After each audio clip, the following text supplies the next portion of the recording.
నమస్తే, welcome to okay TV. So ప్రధానంగా కోదండరామ్కి సంబంధించి అలాగే అలీఖాన్కి సంబంధించి ఎమ్మెల్సీ పదవులు రద్దు చేస్తున్నట్టు సుప్రీంకోర్టు ఒక తీర్పు ఇవ్వడం జరిగింది ఈరోజు బుధవారం.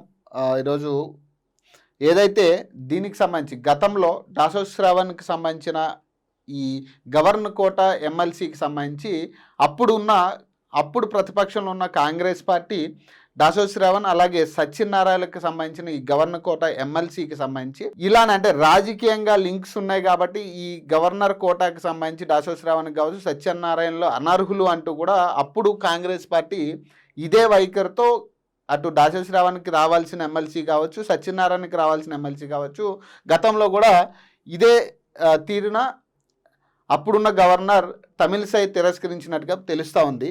సో ఇప్పుడు అదే సిచ్యువేషన్ ఏదైతే కోదండరామ్కి కావచ్చు అలాగే అలీఖాన్కి సంబంధించిన గవర్నర్ కోట ఎమ్మెల్సీలకు సంబంధించి ఏదైతే అప్పుడు ఎమ్మెల్సీ దాసోస్ శ్రవణ్ అలాగే సత్యనారాయణ ఎమ్మెల్సీ టికెట్ ఉందో గవర్నర్ కోటాలో ఉన్న టికెట్ ఇప్పుడు కోదండరామ్కి అలాగే అలీఖాన్కి ఇచ్చినట్టుగా తెలుస్తూ ఉంది. సో దీనికి సంబంధించి దాసోస్ శ్రవణ్ అలాగే సత్యనారాయణ సుప్రీంకోర్టుకి వెళ్ళడం జరిగింది. ఇది కూడా రద్దు చేయాలి, వాళ్ళు అనర్హులు అంటూ కూడా వాళ్ళు సుప్రీంకోర్టును ఆశ్రయించినట్టుగా తెలుస్తూ ఉంది. ఈరోజు దానికి సంబంధించి తీర్పు ఇవ్వడం జరిగింది.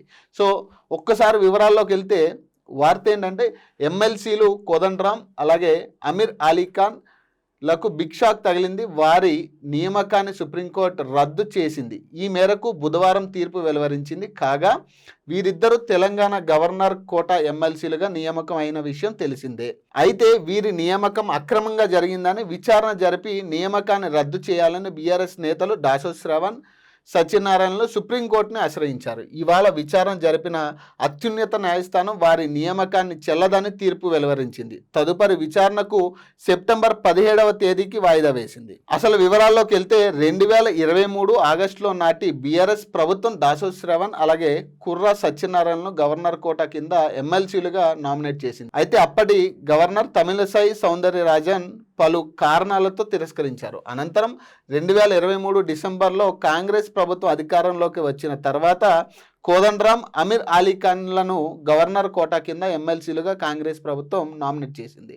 వీరి నామినేషన్ను గవర్నర్ ఆమోదించారు. అయితే దాసోస్ శ్రవణ్ కుర్రా సత్యనారాయణ గవర్నర్ తమ నామినేషన్లను తిరస్కరించడంపై సవాలు చేస్తూ సుప్రీంకోర్టులో రిట్ పిటిషన్లు దాఖలు చేశారు.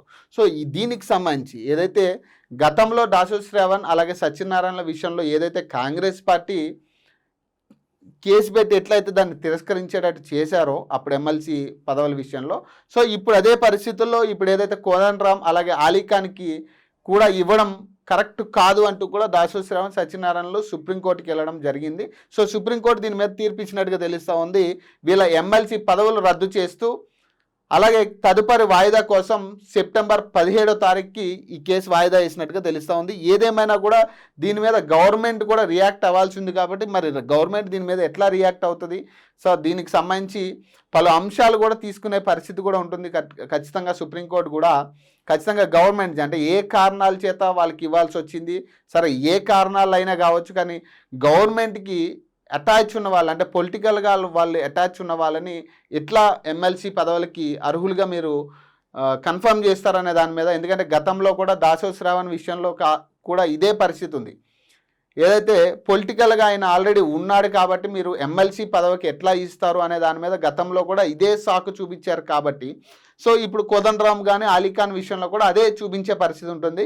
సో ఎలాగైనా కూడా ఎమ్మెల్సీ పదవులకు రద్దు చేసిన తర్వాత మరి గవర్నమెంట్ దీని మీద ఎలా స్పందిస్తుంది అనేది వేచి చూడాలి. సో చూద్దాం దానికి సంబంధించి ఏదైనా అప్డేట్ వచ్చే ఛాన్స్ ఉందా, లేకపోతే సెప్టెంబర్ 17వ తేదీన వాయిదా పడింది కాబట్టి ఆ రోజు ఏమన్నా ఇంకేమైనా తీర్పులు వచ్చే ఛాన్స్ ఉందో, దీని మీద ఇంకా క్లారిటీ ఇచ్చే ఛాన్స్ ఉంటుంది అనేది కూడా వేచి చూడాలి. సో మరిన్ని అప్డేట్స్ కోసం చూస్తూనే ఉండండి ఓకే టీవీ.